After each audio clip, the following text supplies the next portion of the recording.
ఒకప్పుడు ఓ పచ్చని గ్రామంలో చిన్న అనే ఒక బుజ్జి గేదె ఉండేది.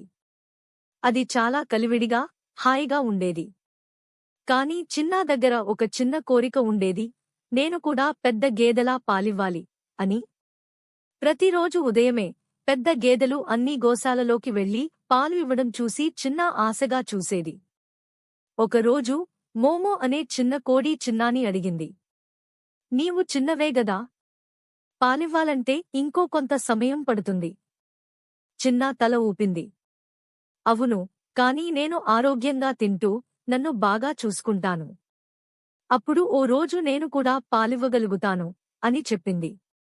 ఆ రోజు నుంచి చిన్నా మంచి మేత తింది, ఎక్కువగా నిద్రపోయింది, తన స్నేహితులతో ఆడుతూ నవ్వుతూ గడిపింది. కొన్ని నెలల తరువాత చిన్నా పెద్ద గేదెగా మారింది. అది ఇప్పుడు పాలు ఇవ్వగలిగింది. ఊరి చిన్న పిల్లలు రోజూ వచ్చి చిన్నా దగ్గర పాలు తాగుతూ ఆనందించేవారు. చిన్నా ఆనందంగా మునుగుతూ ఇలా అనుకుంది. ఒక్కొక్కటి సమయానికి వస్తుంది. ఓర్పుతో ఎదిగితే మన కల నిజమవుతుంది.